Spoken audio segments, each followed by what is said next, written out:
Hello everyone, welcome back to our channel learn English. हम कर रहे हैं 90 डे चैलेंज, जिसमें हम डेली एक story English to Hindi translate करेंगे।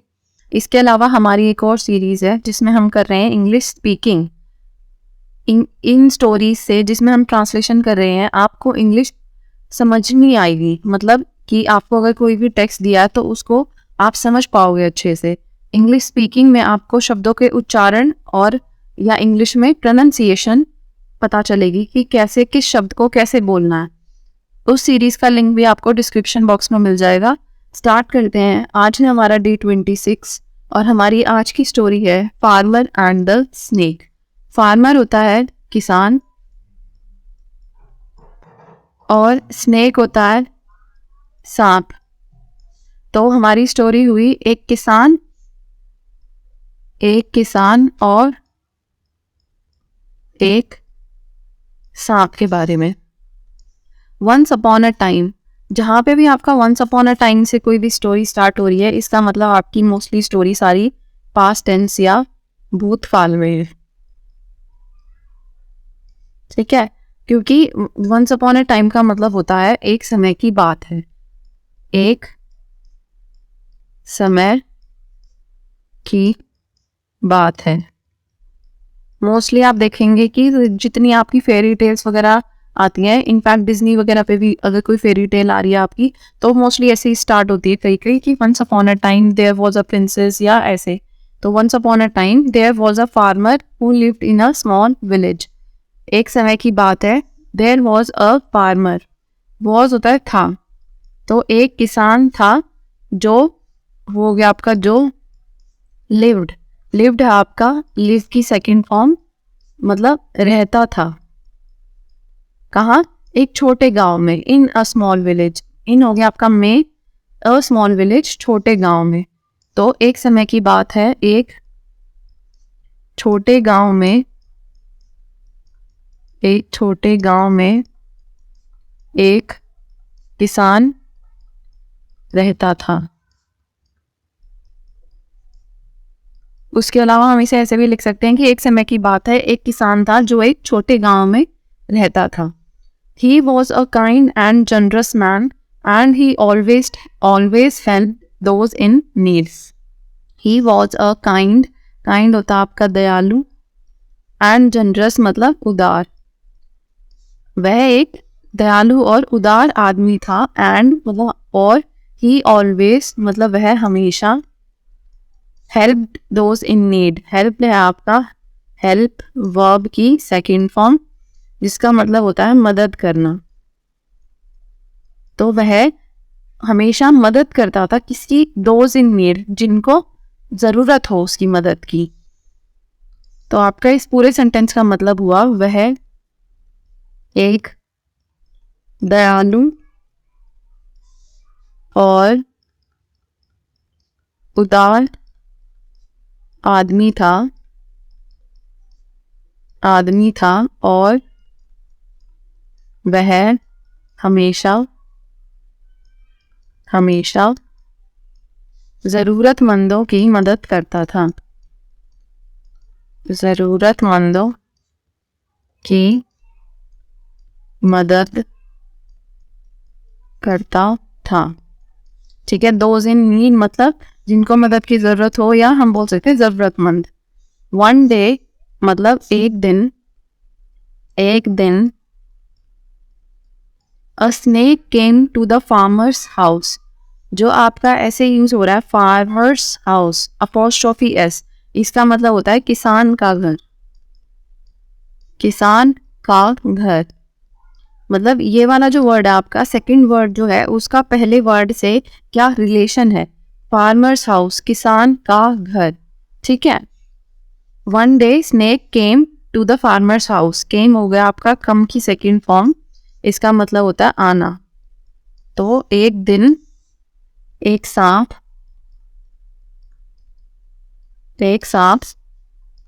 किसान के घर आया।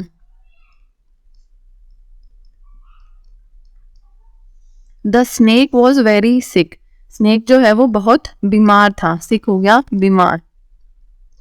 एंड इट वॉज डाइंग, और वह मर रहा था। डाइंग है आपका डाई की सेकेंड फॉर्म, जिसका मतलब होता है मरना। तो स्नेक जो है वो बहुत बीमार था और वह मर रहा था। वह सांप बहुत बहुत क्यों यूज किया हमने, क्योंकि वेरी है यहाँ पे, वेरी से बहुत बीमार था और वह मर रहा था। It was dying. The farmer took pity on the snake and took it into his home. Farmer took pity मतलब फार्मर को दया आ गई, दया आ गई। पिटी होता है दया, टुक पिटी हो गया कि दया आना, ठीक है। ऑन द स्नेक मतलब सांप पर दया आ गई। इसको सही से लिख देते हैं, दया ऑन। And took it into his home, और वह उसे अपने घर ले गया, ठीक है। इनटू हिज होम घर के अंदर ले गया। किसान को सांप पर दया आ गई और वह उसे किसे, सांप को अपने घर के अंदर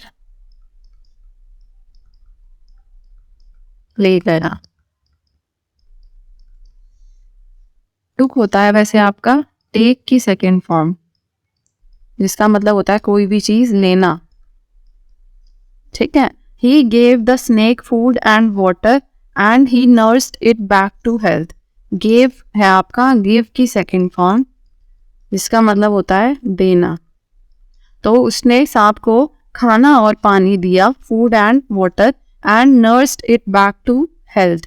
and nursed it back to health का मतलब होता है नर्स्ड हो गया आपका नर्स की सेकंड फॉर्म, पर यहाँ नर्स ये आपका नाउन नहीं है, ठीक है, ये आपका वर्ब है और इसका मतलब होता है किसी का उपचार करना या उसे ठीक करना।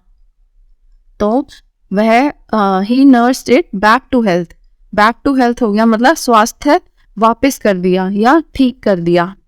हेल्थ होता है स्वास्थ्य, बैक होता है वापस, तो स्वास्थ्य ठीक कर दिया या आप बोल सकते हो वापस कर दिया। तो आपका पूरे सेंटेंस का मतलब हुआ उसने सांप को खाना और पानी दिया, खाना और पानी दिया और उपचार कर उसका स्वास्थ्य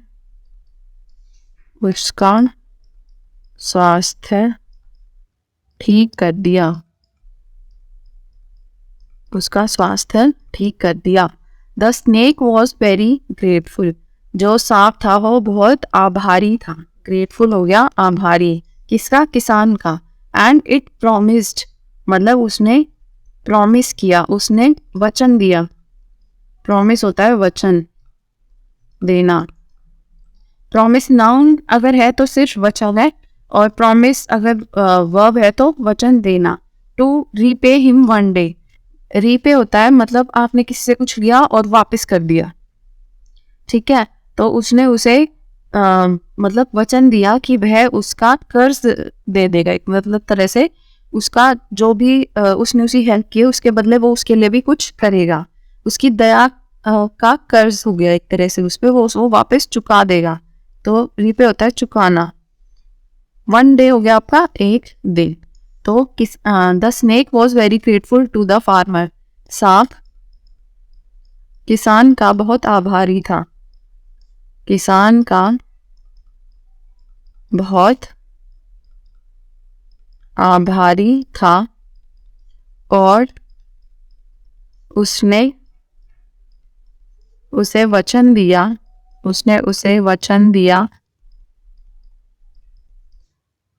कि वह एक दिन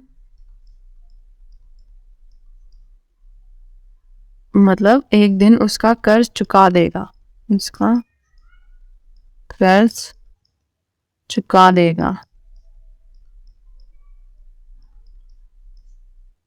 ठीक है, या आप बोल सकते हो कि उसने उसे वचन दिया कि वह एक दिन उसकी सहायता कर देगा, सहायता करेगा। सहायता करेगा क्यों? क्योंकि किसान ने इसकी सहायता की थी, तो रीपे करना इस सिचुएशन में कैसे होगा कि वह उसकी भी कभी सहायता करेगा। ठीक है, ऐसे ही अगर हमें कोई पैसे दे तो हम उसे कैसे रीपे करेंगे? जब उसे जरूरत होगी तो हम भी उसे कभी फ्यूचर में पैसे दे देंगे। तो वह किसान की सहायता करेगा, उसने उसे वचन दिया। अ फ्यू वीक्स लेटर मतलब कुछ सप्ताह के बाद, a group of bandits, group of bandits मतलब बैंडिट्स होता है आपका डाकू, तो डाकुओं के समूह attack the farmers village. Attacked है आपका अटैक की सेकंड फॉर्म, इसका मतलब होता है हमला करना, हमला करना। अभी देखा था हमने कि अपोस्ट्रोफी एस का मतलब होता है दूसरे वर्ड का पहले वर्ड से रिलेशन, तो किसान का गांव। ठीक है, कुछ एक sorry a few weeks later, कुछ अ फ्यू हो गया आपका कुछ सप्ताह बाद या कुछ हफ्ते बाद, अ ग्रुप ऑफ बैंडिट्स डाकुओं के समूह ने, डाकुओं के समूह ने किसान के गांव पर हमला कर दिया। किसान के गांव पर हमला कर दिया। The bandits were about to kill the farmer when the snake appeared. डाकू जो है वो किसान को मारने ही वाले थे। Were about to kill मतलब मारने ही वाले थे, मारा नहीं था, उससे जस्ट पहले। When the snake appeared जब, when हो गया आपका जब जो सांप था वो एकदम आ गया या दिखाई दिया। appeared हो गया आपका appear की सेकेंड फॉर्म मतलब दिखाई देना, दिखाई देना, या आप बोल सकते हो प्रकट होना, प्रकट होना। ठीक है, तो डाकू किसान को मारने ही वाले थे, मारने ही वाले थे कि सांप कि तभी सांप आ गया। मारने ही वाले थे जब सांप आ गया, बोल सकते हो आप, या मारने ही वाले थे कि तभी सांप प्रकट हो गया, दिखाई दे गया, या सांप आ गया। The snake slithered up to the bandits and scared them away. ठीक है, स्लिदर्ड अप का मतलब होता है रेंग कर ऊपर चढ़ना। ठीक है, रेंग कर ऊपर चढ़ना। तो सांप जो है वो डाकुओं के ऊपर रेंग कर चढ़ गया और उन्हें डराकर भगा दिया। स्केयर्ड देम अवे इसका मतलब होता है डराकर भगाना, डराकर दूर भगा दिया या उन्हें डरा दिया। डराकर भगाना या डरा देना। ठीक है, अवे होता है दूर, मतलब वो डर कर भाग गए। द स्नेक सांप, वह सांप बोल सकते हो आप, या सांप, वह सांप डाकुओं के ऊपर, डाकुओं के ऊपर रेंग कर चढ़ गया, रेंग कर चढ़ गया और उन्हें डराकर भगा दिया या उन्हें डरा दिया। The farmer was very grateful to the snake. Farmer जो था वो किसान का बहुत आभारी था। एंड ही न्यू मतलब उसे पता था। न्यू होता है नो की सेकेंड फॉर्म, इसका मतलब होता है पता होना। आई नो यू मतलब मैं तुम्हें जानता हूँ, ठीक है, या मुझे तुम्हारे बारे में पता है। दैट द स्नेक, मतलब फार्मर को भी पता था कि snake had kept it's promise, मतलब स्नेक ने अपना वादा पूरा किया। केप्ट इट्स प्रॉमिस मतलब अपना वादा पूरा करना, वादा पूरा करना। क्योंकि केप्ट होता है आपका कीप की सेकंड फॉर्म, और कीप का मतलब होता है रखना। तो उसने अपना वादा रखा या उसने अपना वादा पूरा किया। फार्मर जो है, किसान, सांप का बहुत आभारी था। किसान सांप का बहुत आभारी था और उसे पता था कि सांप ने अपना वादा पूरा किया, या सांप ने अपना वचन रखा। ठीक है, अपना वादा रखा, आप ऐसे भी लिख सकते हो, अपना वादा रखा। ठीक है, हैड है क्योंकि हैड केप्ट इट्स प्रॉमिस मतलब वादा रखा या वादा पूरा किया। Farmer and the snake became friends, किसान और सांप जो थे वो दोस्त बन गए। बिकेम होता है आपका बिकम की सेकंड फॉर्म, इसका मतलब होता है बनना। ठीक है, आई बिकेम अ डॉक्टर या आई बिकेम अ टीचर, मतलब मैं टीचर बन गया या मैं डॉक्टर बन गया। दे लर्नड, उन्होंने सीखा। लर्न है आपका लर्न की सेकंड फॉर्म, जिसका मतलब होता है सीखना। यहाँ दे क्यों आया? क्योंकि आप फार्मर और स्नेक दोनों ने सीखा। ठीक है, वरना स्नेक के लिए आपके पूरे उसमें इट्स या इट का यूज हो रखा, और फार्मर के लिए इसका, ये हो गए इसके प्रोनाउन, ये प्रोनाउन यूज हो रखे हैं इसके लिए। ठीक है, that even the most unlikely of creatures can be helpful, मतलब वह प्राणी, क्रीचर्स होता है वह प्राणी, मोस्ट अनलाइकली मतलब जिनकी कोई संभावना भी नहीं है, मतलब जिनको आपको कुछ उम्मीद भी नहीं हो। एक तरह से अनलाइकली होता है वैसे संभावना।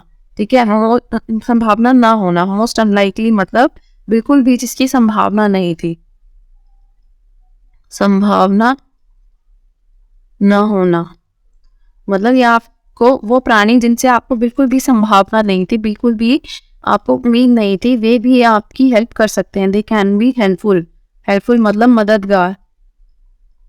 मददगार हो सकते हैं। तो इस सेंटेंस का मीनिंग हुआ आपका किसान और सांप became फ्रेंड्स, दोस्त बन गए या मित्र बन गए, और उन्होंने सीखा कि, दैट हो गया आपका कि even the most unlikely creatures can be helpful, मतलब ऐसे प्राणी